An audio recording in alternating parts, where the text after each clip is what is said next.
Podcast. Podcast. Podcast. Podcast. Podcast. Podcast. Podcast. Podcast. Podcast. Podcast. Podcast. Podcast. Podcast. Podcast. Podcast. Podcast. Podcast. Podcast. Podcast. Yeah, welcome to another episode of the Racer X Exhaust Podcast brought to you by Yoshimura.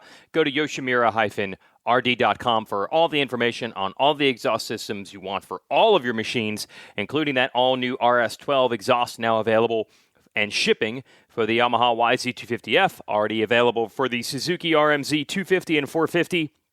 And I have a sneaking suspicion that more RS12s for more bikes coming soon. How about Hondas? I mean, the factory Hondas run them. The Geico Hondas run them.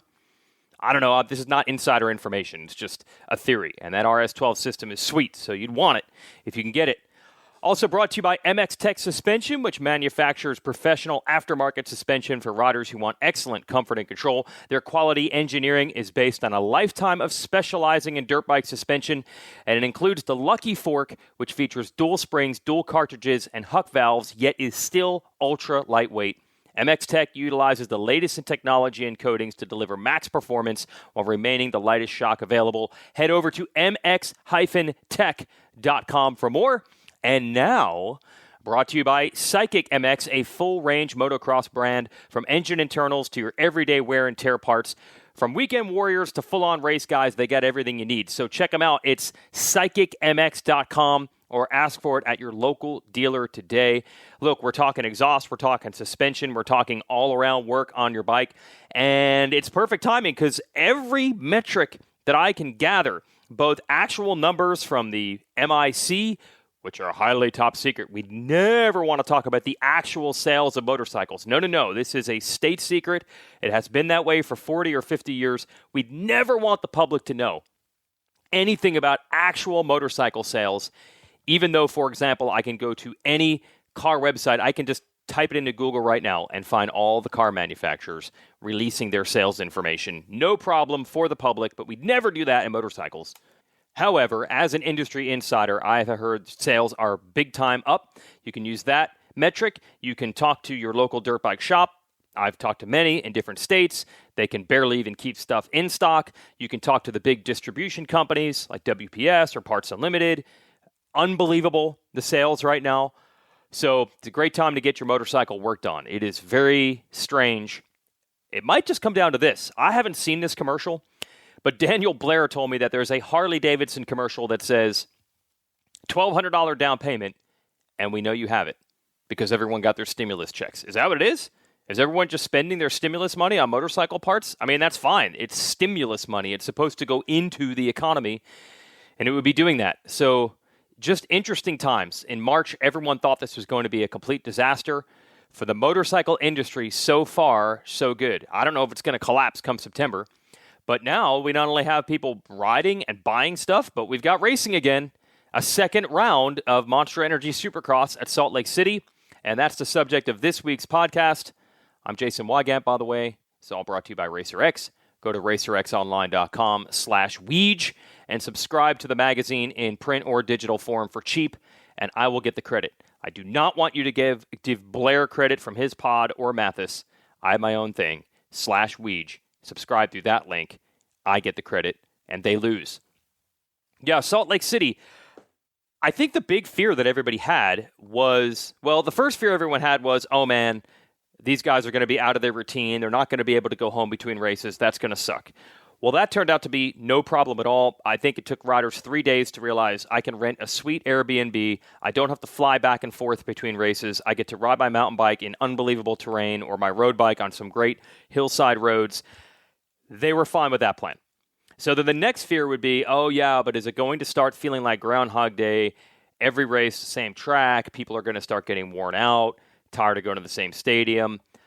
That wasn't a problem yet either, because somehow, some way, between rounds 1 and 2, both held in the same stadium on what supposedly is the same dirt, the events felt totally different. The dirt was about 800% better at the second race here on Wednesday night than it was on Sunday afternoon. I think that's partially the difference between a night race and a day race. partially the difference between the weather on those 2 days, but I also think the track crew just got a better handle on how to maintain the dirt. So that bodes well. Even with more day races or more hot days in the future, they should be able to manage things better. And the track was also more difficult, which you can do when the dirt provides more traction. The riders can try different obstacles without worrying about crashing. You look back to Sunday's race, the first race in Salt Lake City, when Ken Roczen landed on the tough blocks and should have just imploded. That was the byproduct of a track that was tricky because it didn't have any grip, so you couldn't really try anything different in a rhythm lane there. But on Wednesday night, you saw Zach Osborne singling over tables and Cooper Webb tripling on late in the race. The dirt allowed for options, and it led to really great racing. So most of the big kinks that we had on Sunday's race, and everyone was pretty happy with Sunday, but the majority of the complaints they had got fixed. The track was better. The mechanics area was better. Everyone had pit boards. It was the mechanics were spread apart more than usual, but it was able to function like the normal mechanics area would. I think that was one of the only complaints anyone even had on Sunday, that some riders had pit boards and some didn't. It was all good on Wednesday. And honestly, the nighttime feel is what Supercross is all about. We've had day races before. It's been okay, but I think when you get to compare the same building, one day race, one night race, it's pretty obvious. Supercross looks better under the lights. So much improved. Now we have to see for the long haul. Maybe riders start getting tired or injured or just over it because the results aren't where they want, and then this 3-week plan doesn't seem so sparkling. But as of now, still good. This podcast will get more into that because we've got the post-race press conference audio. This was actually last night, Thursday night, 24 hours almost after the race, where they held the press conference via Zoom. It's the podium finishers from each class, hosted by Daniel Blair. You'll hear me in there asking some questions. Let's get to it. Hi, everybody, and welcome to the post-race press conference from round number 12 of Monster Energy Supercross from right here at Rice-Eccles Stadium. I'm Daniel Blair. I want to welcome in the media who will be partaking in this post-race press conference, and, of course, the riders who had a lot of success on Wednesday, finishing on the podium. We'll start with the 250 division, finishing in third, riding for Geico Honda, Jeremy Martin. Finishing in second, riding for Monster Energy Star Racing Yamaha, Colt Nichols. And your winner, riding for Monster Energy Star Racing Yamaha, Shane McElrath. Congratulations, guys. In the 450 division, finishing in third, riding for Rockstar Husqvarna Factory Racing, Zach Osborne. Finishing in second, riding for Monster Energy Kawasaki, Eli Tomac. And your winner, riding for Red Bull KTM, Cooper Webb. Congratulations. We'll start with the 250, guys. This is a question for all three of you. Sunday was a day race. We know it was hot. The conditions were tough. It seemed like, at least from the outside looking in, that things were a lot better, a little bit cooler, a little bit more technical track, more moisture in the soil. How was it for you? How were the big differences? And then just kind of go through your night. Jeremy Martin, we'll start with you. Yeah, so third overall on the night, but definitely the track was a lot more technical. The first go on back from the COVID-19 was it was definitely more simple, but it got pretty rough and it was really hard packed, so it got pretty technical. But this weekend, man, the whoops were tough, and I was pretty glad they kind of tamed down the first four and helped make my life a little bit easier. Cool. Yeah, man, it was fun. It was definitely a lot better for me this weekend. The track conditions were a little better and a little more technical, and overall held a lot better moisture with it just being a night race, and so that was really nice. And overall, man, I had a lot of fun and felt good to be back up on the box. And Shane. Yeah, it was honestly pretty crazy how different the track was. It really all day during practice, my bike setup was still like the same as it was on Sunday, and it was fine. But then once we got to the night show and there was that moisture there, that's when we kind of had to make a few changes. But the team did great. I felt great out there, and it was like Jeremy said, it was a technical track, and it was not easy on a 250, but it was physical, and it was a fun race. Well, congratulations, guys. 450 division, I'll start with you, Zach. Since we've been in Salt Lake City, it looks like you've been finding your groove. Even Sunday's race, it wasn't a podium ride, but it was a solid ride. You charged the whole way through. This one, obviously, getting out front made a huge difference for you. Just kind of take us through that main event, the early laps, what it felt like to be up front again. I know it's been a while, and then just battling late for a win here at round 12. Yeah, I feel really good about our little trip here to Salt Lake so far. It's been successful for me for the most part. Like you said on the broadcast, the leading the whole race ate me up a little bit at the end, but it is what it is. I'll take it third and keep building this momentum that I have from Sunday. Sunday I didn't get on the podium like you said, but it was also another good ride for me. So just building some momentum. I feel really good with my bike at the moment. Probably the best I've ever felt on hard packer and just kind of these sort of conditions. And I think we're just kind of building some speed. Eli, didn't get the win at this one, but from a points perspective, it was a big win. Opened up that points lead into double digits now. Do you leave the race going, I would have liked to have won, or are you looking big picture a little bit now as we're getting closer to the end and look at the points and go, hey, this was a big win for me? Positive that way with the points. I would have liked to win, but second was okay on the night. Just the way things were going, I wasn't, didn't get the starts that I got on Sunday. That was it basically, right? Like too many good guys in front of me early on in the main event to really catch the lead group. So that was it for me. But overall, yeah, satisfied with the way the points fell. Cooper, congratulations on the win.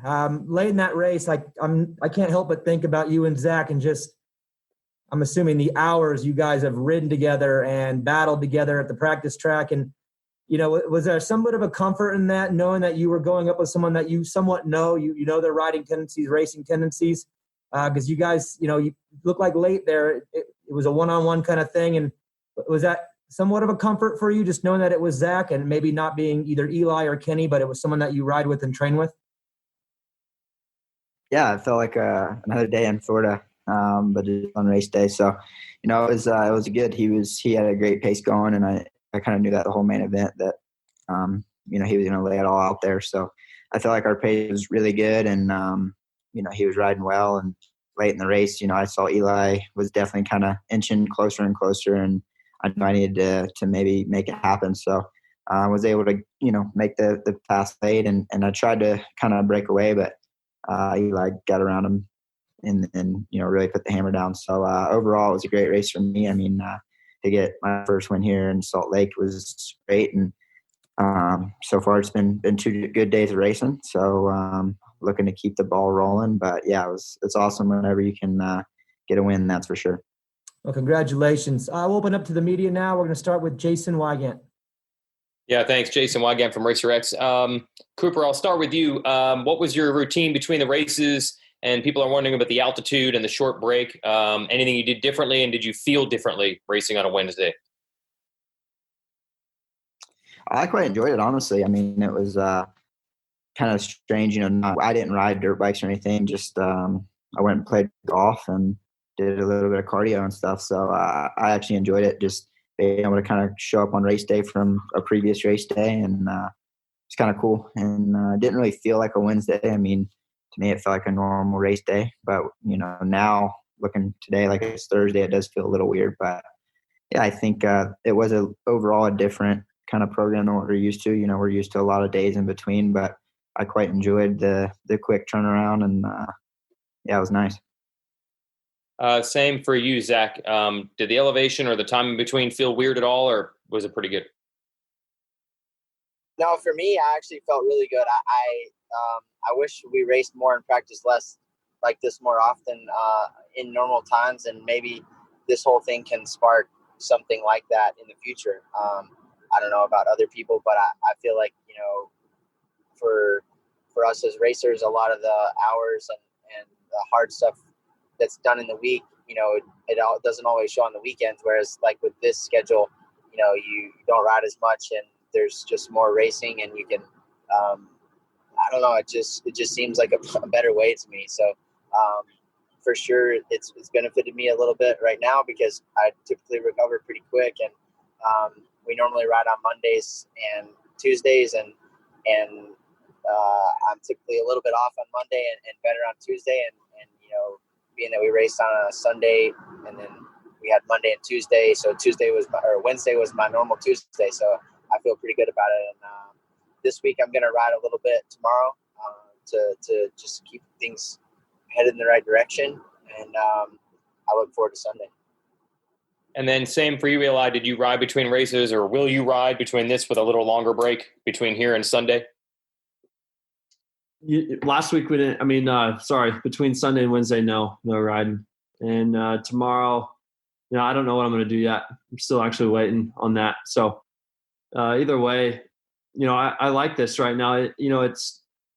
It's nice not having to get on the airplane and fly between. It feels like we can maintain this. So the Sunday Wednesday thing's cool. Michael Antonovich. This one's for Jeremy Martin. Jeremy, I'm only asking this because we're on a Zoom call right now. Were you just at the airport? Are you going to take a break away from Salt Lake City during this time off between today and Sunday, or were you just picking somebody up? Just picking someone up here at the airport. Okay, cool. Because I was like, that's been the big thing that all of us have wondered, especially for you training in Colorado. Will you guys leave or stay, or what will that happen? So good to know there. For you, this has been a big comeback. I mean, this is your first season in Supercross after quite a layoff, and you clearly won a lot when you're out there. So to get a podium and, second race after this break, how do you feel coming into this, and especially with the motorcycle right now? I definitely felt a lot better after last night's performance. Sunday, I pumped up after lap 3 into the main event, and I was just in survival mode. I haven't rode very much Supercross. I've been pretty focused on the whole outdoor stuff and kind of getting ready for that, and just trying to build my body back up. I mean, that was a year and a half before I swung my leg over a motorcycle, and I had 3 separate surgeries on my back. So I completely lost everything that I had, and I'm just really, I obviously I want to win and I want to be in the championship hunt. But this year, in the big picture of things, it's a rebuilding year for me. So I've gotten 3 podiums so far this year, and just trying to keep building. Cool. Thanks, Ben. Tyler Tate. Cooper, my biggest question for you after the win last night is, do you feel like the layoff due to COVID was probably the best thing that ever could have happened for you after Dallas? I mean, it was definitely a help. At that time was struggling with the body, but yeah, I mean, it was a good help. And I think the biggest thing was just to be able to kind of have that break to look back and realize what maybe I was doing wrong or what we need to be better at and stuff like that. So, I mean, yeah, it was definitely a help there. But at the same time, I really enjoyed those East Coast style races with the soft dirt and the ruts. So, it's definitely been quite opposite of that here so far, but I'm pretty stoked with how I've been able to adapt on this hard pack stuff for sure. Shane, it seems like you're having a lot of success with Salt Lake. I mean, 3 in a row for you out here. What do you attribute that success to besides just, training? Honestly, I'm not really sure. It's just I just want to take it one race at a time, and thankfully, the last 2 have been here at the same place. So it's cool to go back to back, but we're really just focused on one race at a time, and that was something that I was really working on coming into the season back in February when we first started. But now since we had the break, I was able to refocus and even focus more on that. And it's working a lot better this time. I feel like we're doing a lot better at showing up to the races and doing our job and doing what we need to do and taking it really one track session at a time. So that's what we're going to work on keep doing, or we're going to work on doing the same every time we go out there. Eli, last for you before I'm out for this. Sunday it shows rain and 50. It's a big difference between sunny, dusty, and 80s plus out here.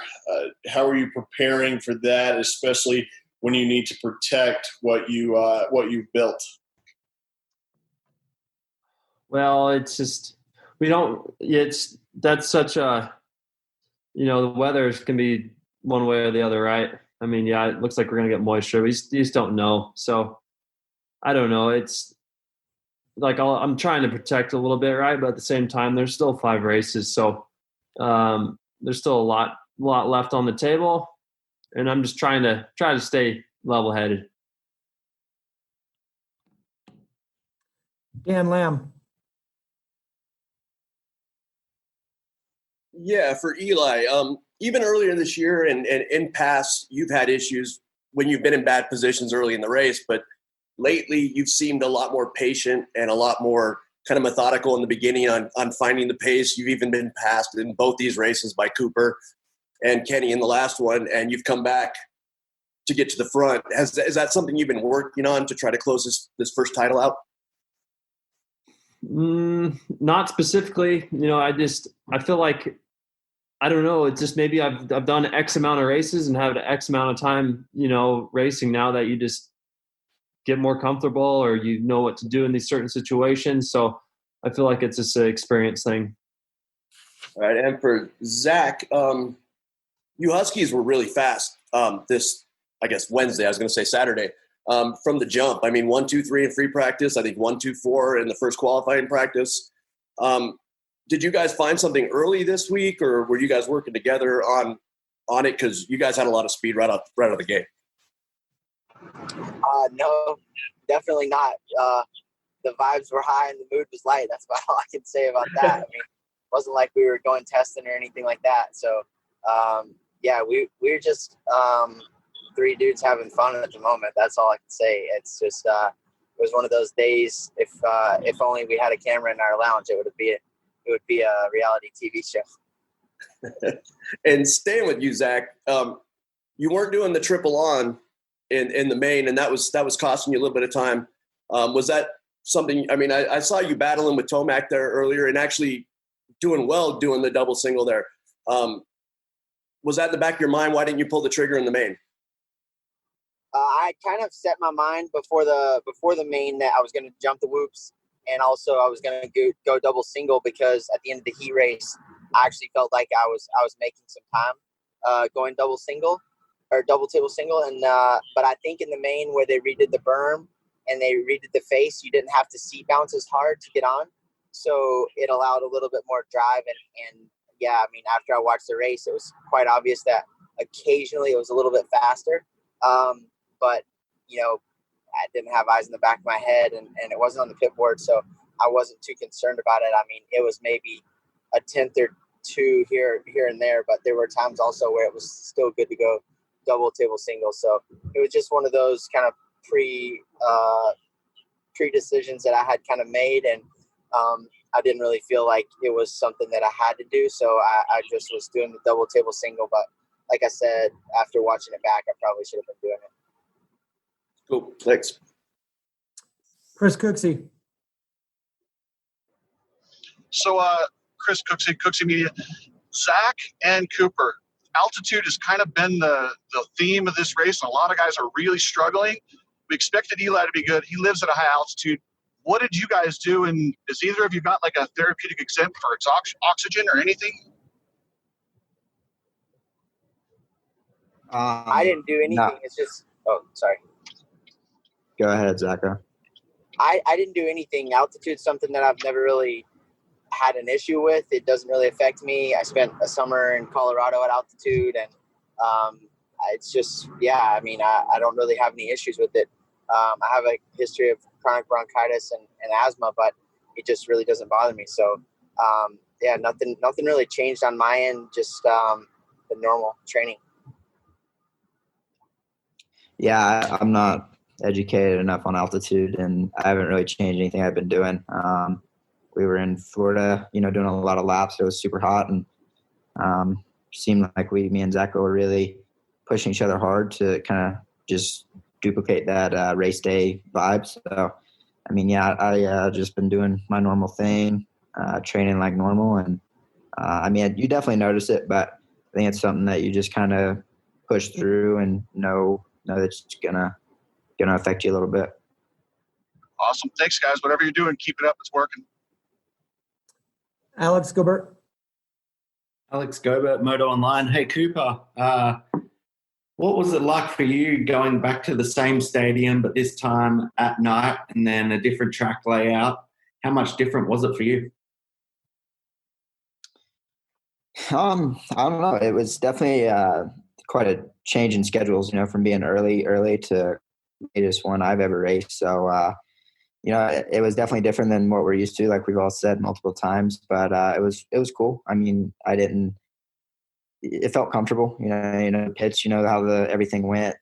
It seemed like this time around, I felt like with the mechanics and the routine was a bit more easy, just because everyone kind of knew what to expect. And, the track was more moisture this time, definitely a more technical layout and stuff like that. But I thought it was cool. I mean, I was stoked that they changed the track, obviously entirely, but it was quite a bit different and entirely from last Sunday. And they were able to do that in 2 days, which was pretty impressive. So I thought they might, maybe leave the same layout or, just change a few sections here and there. But it was cool that they did a full-on rebuild.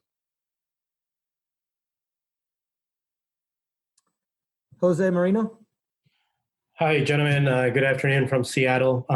Obviously, we missed you guys here, which is one of the reasons that leads to my question. And that is, what's been the reaction from your sponsors, and what are they doing to help you guys bridge those financial gaps that your teams may be seeing now due to the fact that you guys are missing out on a lot of merchandise sales, on a lot of the travel pieces when you guys come to places like Quest Field or CenturyLink Field, which has a massive amount of people that attend. Who's it for? It's open to the floor. I think the biggest thing is just the people.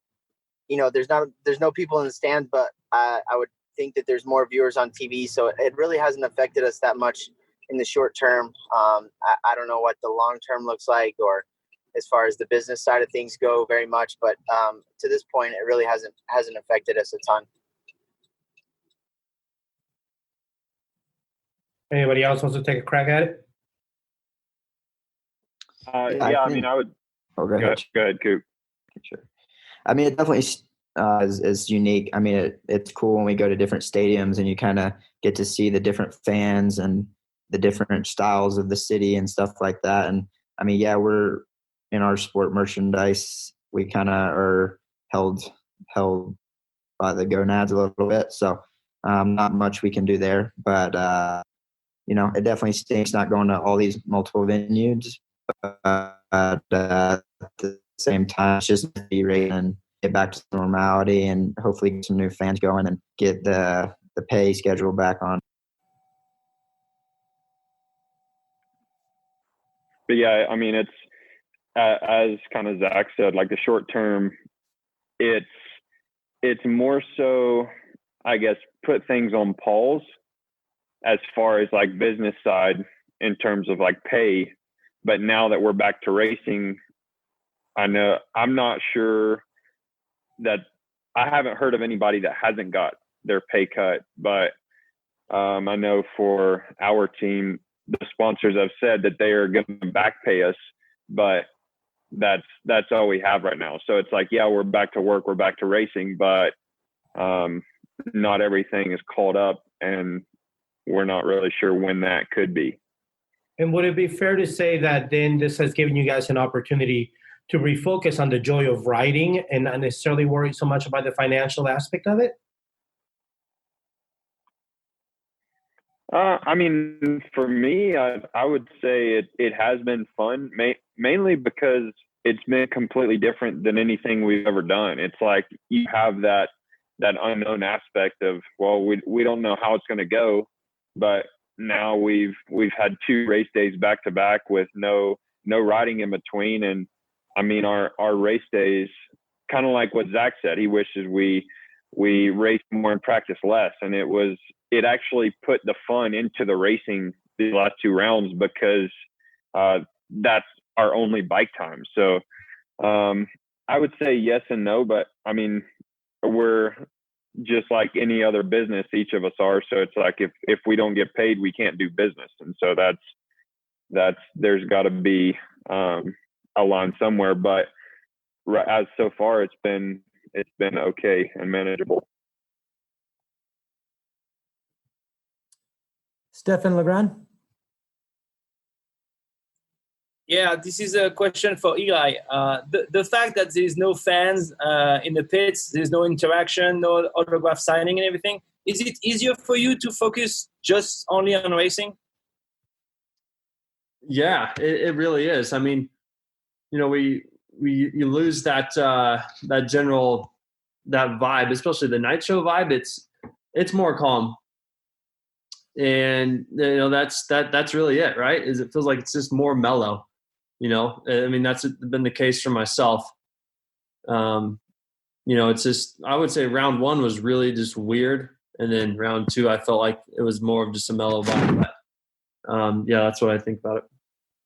I have last question for the 250 guys. After Sunday, are you guys sticking around Salt Lake City, or you go back to your house, or where you from?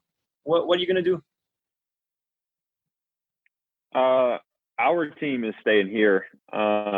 It's really not worth it to go back to SoCal. And if we were to leave, we'd have to get retested. At least that's kind of what the latest is. So really, we're just hanging out here, and we'll actually get to do some normal training because we have such a break. But yeah, we're here hanging out and here to root on our teammates. Jason Wygant. For Shane and for Colt, these Yamahas have been fast for many, many years now. And then, Shane, you've won 2 in a row, and then you went 1-2 at this race. Do you feel you might have an even bigger advantage in the elevation, where obviously every bike's a little slower, and that's a big factor in the 250 class? Do you feel you have an advantage potentially on your bikes, Shane and Colt? I mean, I would say, yeah. Just like you said, the Yamahas have been good, and having to race against the Yamahas in the past, I mean, that's the bike. Like, you don't want to line up beside them on the gate. You don't want to be around them on the track. And they're arguably the best bike in the class. Now after riding one, I would say that that's true. But I mean, I think that it's a result of the team wanting to win, wanting to be the best, and they take advantage of every opportunity that they have to make the bike better, and they don't settle at that. So yeah, I think we're at an advantage, but I think it's more so the team than just anything else. I mean, they put everything that they can into the bike, and it shows. Yeah, I would definitely have to agree. I messed up the start pretty heavily last Sunday, and once I hit second and third gear, kind of took off. And it kind of saved me for sure. So it got me out of some trouble on the start a few times. And yeah, I would just have to agree with Shane. I've been on this team for 4 years now, and the bike's just incredible. But it's just a real kudos to the team because they do their homework and never can place them with anything. And we keep kind of pushing the boundaries and making sure we're getting all we can out of the bike, whether it be suspension, motor, or whatever. And I've done a hell of a job. Thing's awesome. And I'm looking forward to racing again on Sunday and seeing what we can do. Dan Lamb.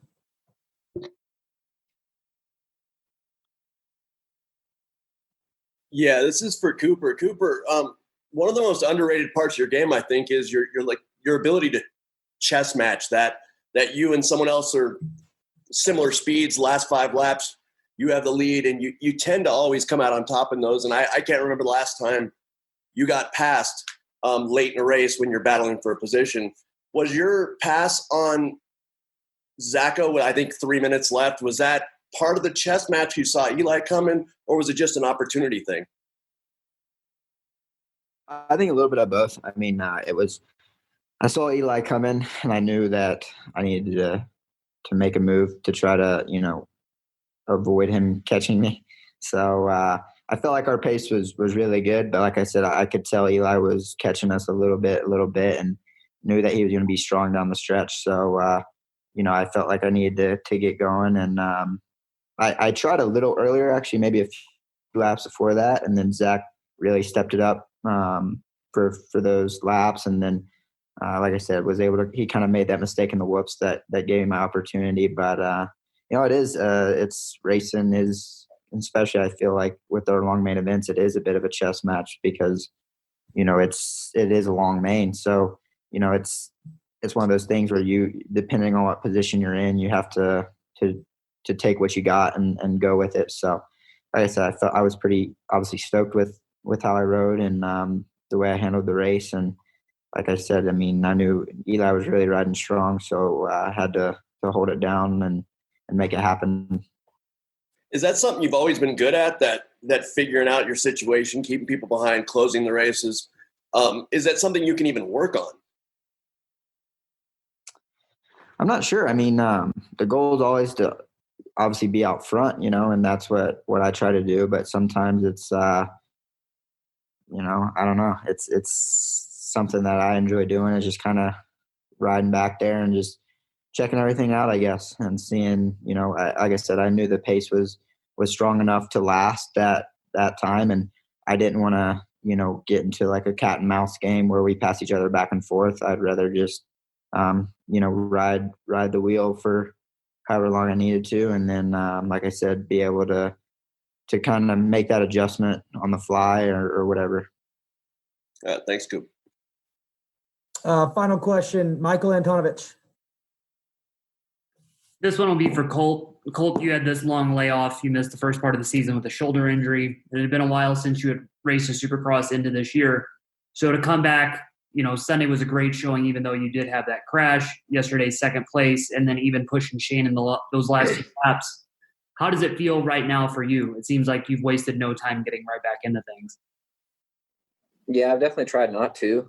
I don't want to make a habit of trying to come back from things. I'm pretty overdoing that, to be honest with you. But it was more just doing the laps back at home, and I felt really prepared, and I'd really done a lot. I felt like I was riding really well, and I got to work on some form and technique quite a bit whenever I was coming back from injury, and I honestly think that's helped me a lot now, get back up to speed a little quicker. But overall, it was good. I had a good showing Sunday. Like you said, I crashed, but I felt like I was riding good. Like I felt good on the bike. And that's probably one of the main things for us as racers is just feeling good on the bike, regardless of what the time looks like or anything like that. So yeah, it's, the shoulder feels good and I actually feel healthy. I feel strong.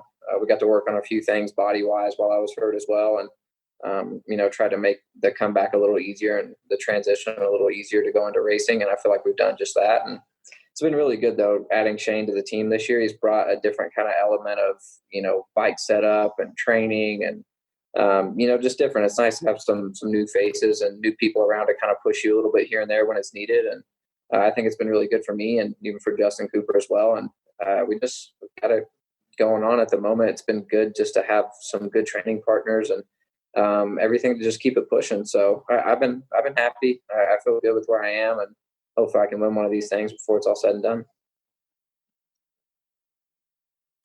Well, thank you guys for coming on today. Again, congratulations on your podium ride. We'll see you Sunday, and bring a raincoat just in case. We'll see you then.